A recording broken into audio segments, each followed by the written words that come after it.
Assalamualaikum warahmatullahi wabarakatuh.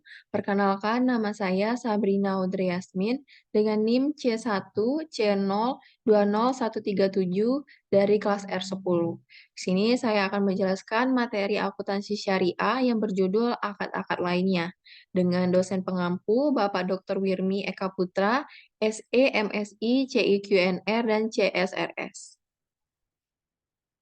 Yang pertama ada akad sarf. Sarf menurut bahasa adalah penambahan, penukaran, penghindaran, atau transaksi jual beli. Sarf adalah transaksi jual beli suatu valuta dengan valuta lainnya. Transaksi jual beli atau pertukaran mata uang dapat dilakukan baik dengan mata uang sejenis, misalnya rupiah dengan rupiah, maupun yang tidak sejenis, misalnya rupiah dengan dolar atau sebaliknya. Yang kedua ada wadiah. Wadiah adalah akad penitipan dari pihak yang mempunyai uang atau barang kepada pihak yang menerima titipan. Dengan catatan, kapanpun titipan diambil, pihak penerima wajib menyerahkan kembali uang atau barang titipan tersebut, dan yang dititipi menjadi penjamin pengembalian barang titipan. Jenis akad wadiah ada dua. Yang pertama ada wadiah amanah, yaitu wadiah di mana uang atau barang yang dititipkan hanya boleh disimpan dan tidak boleh didaya-gunakan.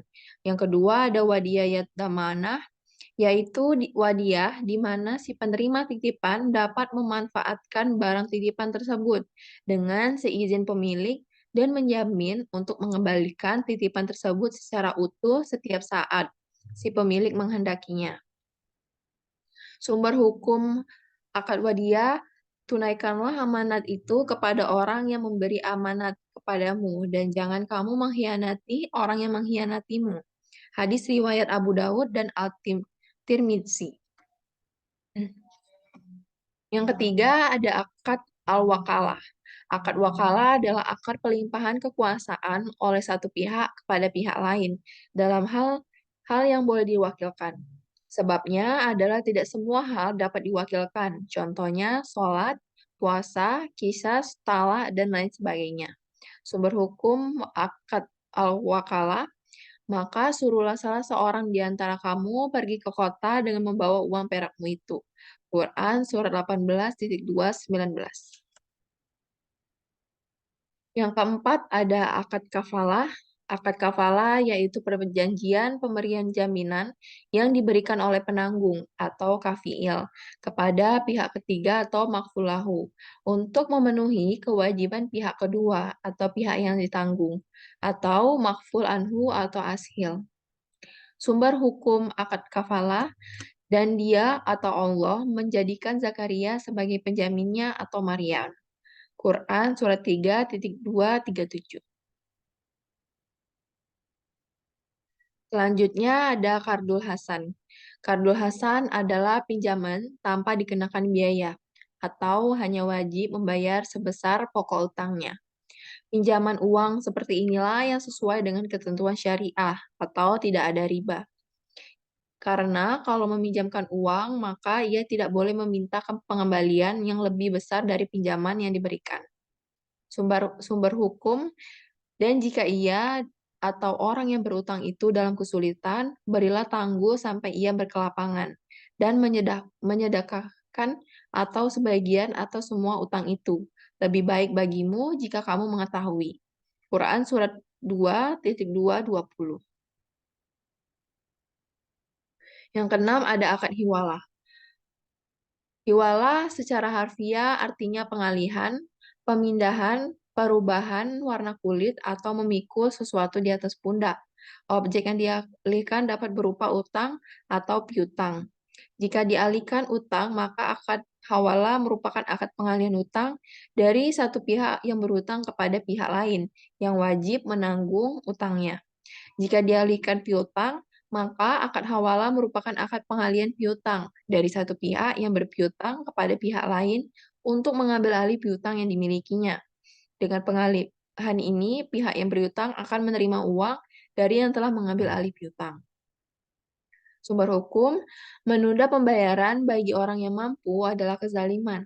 Dan jika salah seorang kamu dialihkan atau dihiwalakan, kepada orang yang kaya yang mampu, maka turutlah atau menerima pengalihan tersebut.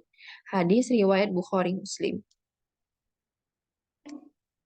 Untuk jenis akad hiwala ada dua, yaitu ditinjau dari objek akad dan ditinjau dari persyaratan. Untuk ditinjau dari objek akad, yang pertama ada hiwala al-haq atau pemindahan hak, dan hiwala ad-dain atau pemindahan hutang. Ditinjau dari persyaratan ada hawala al-muqayyadah atau pemindahan bersyarat, dan hawala al-mutakalah atau pemindahan mutlak. Untuk yang ketujuh ada akad al-ran. Akad ran diartikan sebagai sebuah perjanjian dengan jaminan atau dengan melakukan penahanan harta pemilik si peminjam sebagai jaminan atas pinjaman yang diterimanya. Barang akan diserahkan kembali pada pihak yang berutang apabila utangnya sudah lunas. Sumber hukum, jika kamu dalam perjalanan atau dalam bermualah tidak secara tunai, sedang kamu tidak memperoleh seorang penulis, maka hendaklah ada barang tanggungan yang dipegang oleh yang berpiutang. Quran Surat 2.2 283. Untuk yang terakhir ada akad jualah. Menurut Vicky, diartikan sebagai suatu tanggungan jawab dalam bentuk janji memberikan hadiah tertentu secara sukarela terhadap orang yang berhasil melakukan perbuatan atau memberikan jasa yang belum pasti dapat dilaksanakan atau dihasilkan sesuai dengan yang diharapkan. Sumber hukum, penyuruh-penyuruh itu berkata, "Kami kehilangan piala raja, dan siapa yang dapat mengembalikannya akan memperoleh bahan makanan atau seberat beban unta, dan aku menjamin terhadapnya." Quran Surat 12.217. Baiklah, sekian presentasi yang dapat saya sampaikan. Saya akhiri. Wassalamualaikum warahmatullahi wabarakatuh.